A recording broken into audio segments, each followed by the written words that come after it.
Veselé príbehy napísala Margita Čapkovičová. V knihe sú 4 rôzne veselé a vtipné rozprávky obohatené kúzlami. V tejto rozprávke si vypočujete prvý príbeh o čarovných balerínkách. Bolo raz jedno dievčatko.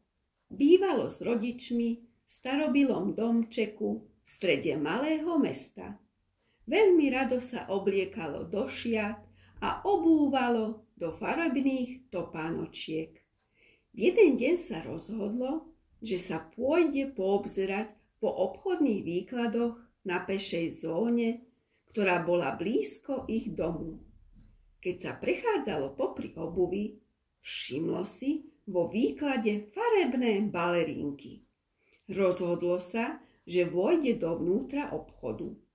Obzeralo sa po rôznych topánočkách, až jej zrazu padli do oka krásne balerínky, od ktorých nevedelo spustiť oči. Boli žiarivej žltej farby s červenou kvetinkou a zelenými lístkami. Jej, tieto balerinky sú najkrajšie zo všetkých.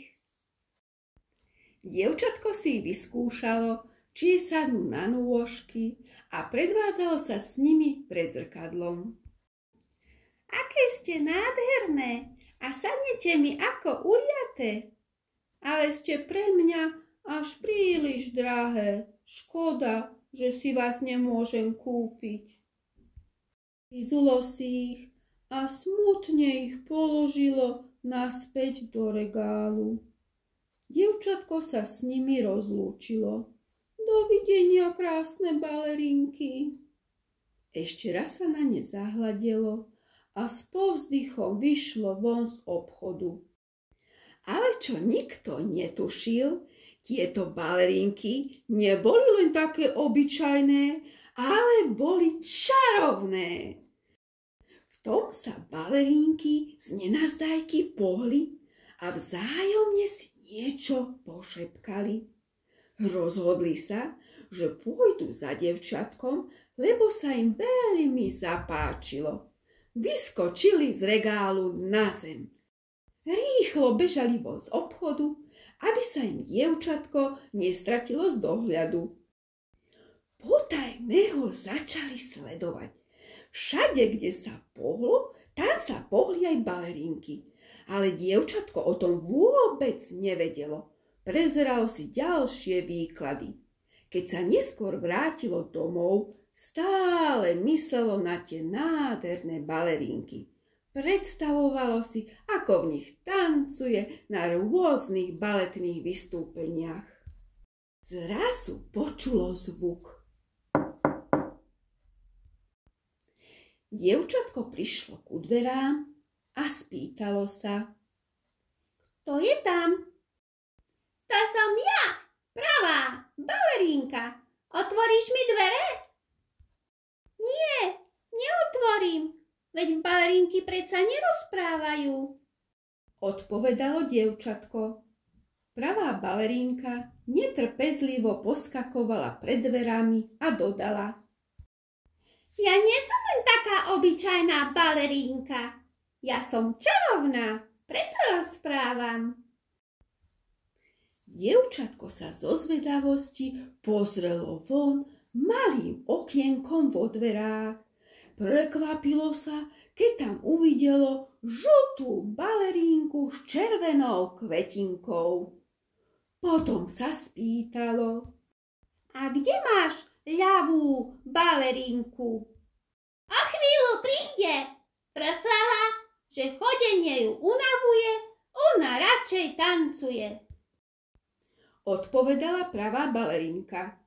Keď k ním konečne prišla ľavá balerínka, unavene prehovorila. Konečne som tu. Nie som zafúlená. Nemám nikde škrabanec. Ale nie, nemáš, odvetila jej pravá balerínka. To som si vydýchla. spokojne dodala ľavá balerínka. Dievčatko ich stále sledovalo iba cez okienko. Potom sa spýtalo: A odkiaľ viete, kde bývam? Balerinky na to odpovedali: Keď si nás skúšala v obchode, povedala si nám, že sme krásne. Tak, ako sme sa zapáčili my tebe, ty si sa zapáčila nám. Okrem toho si bola jediná, ktorá sa k nám prihovorila. A báli sme sa, že si nás kúpi niekto iný. Tak sme sa rozhodli, že pôjdeme radšej za tebou. Dobre.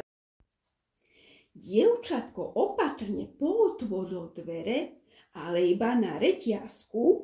S údivom si ich prezeralo, usmialo sa a pozvalo ich do domu. Balerinky vošli dovnútra cez pootvorenú škáru dverí. Poobzerali sa dookola a povedali: Veľmi sa nám tu páči. Radi by sme tu zostali s tebou. To znamená, že teraz patríte mne? Spýtalo sa prekvapené dievčatko.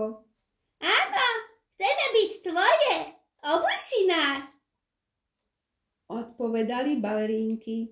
Dievčatko sa veľmi potešilo. S radosťou si ich obulo a chvíľku s nimi veselo tancovalo. Naozaj ste krásne. Boli by ste moje najobľúbenejšie, aj keby ste nerozprávali. Balerínky sa potešili a s dievčatkom sa zatočili. Potom spolu vyšli von do záhrady. Rástla tam iba tráva a jeden strom.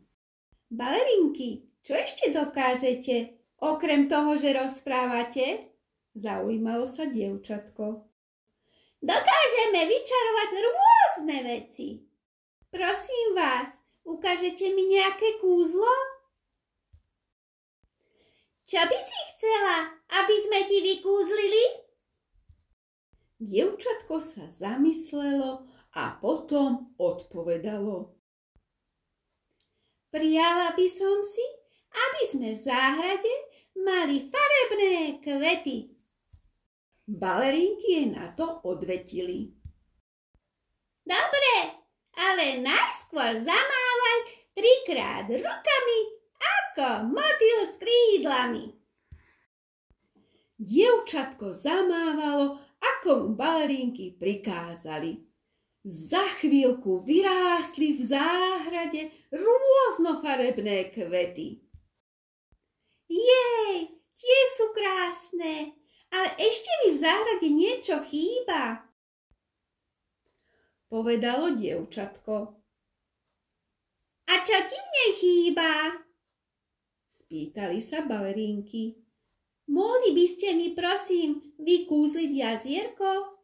Dobre, ale najskôr zabehni 6-krát okolo stromu. Dievčatko urobilo, ako jej prikázali. A v záhrade sa zrazu objavilo jazierko. Veľmi sa tomu potešilo a chcelo cez neho prejsť. Ale balerinky na dievčatko zvolali. Stoj, lebo sa zamokríme. Dievčatko sa spýtalo. A môžete mi vyčarovať aj mostík? Oni mu na to odpovedali. Samozrejme. Ale najskôr sprav 9 zajačích skokov. Keď dievčatko doskákalo, drevený mostík sa zjavil nad jazierkom. Veľmi sa jej mostík páčil, prechádzalo sa po ňom hore a dolu a veselo povedalo. Už sa teším na ďalšie kúzla. Na druhý deň znovu dievčatko išlo so svojimi kúzelnými balerinkami do záhrady. Pobehovalo tam s nimi a tancovalo. Až sa nakoniec veľmi unavilo. potom povedalo balerinkám. Balerinky, nemám si kde sadnúť. Prosím, vyčarujete mi aj hodačku na strome? Dobre, ale najskôr urob 3 drepy. Keď ich dievčatko spravilo, objavila sa na strome drevená hojdačka. S radosťou si na ňu sadlo a chvíľu sa hojdalo.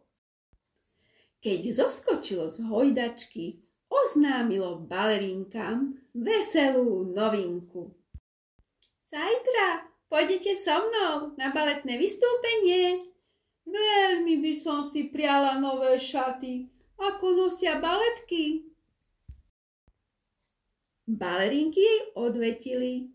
Jasné, to je pre nás hračka, ale najskôr sa zatoč 3-krát doprava a 3-krát doľava. Ako sa dievčatko točilo, jej staré oblečenie sa premenilo na nové šaty. Začalo po záhrade od radosti veselo tancovať. Veľmi sa tešilo, ako bude vystupovať v krásnych šatách a v nových balerinkách. Na jej vystúpenie sa išla pozrieť celá jej rodina.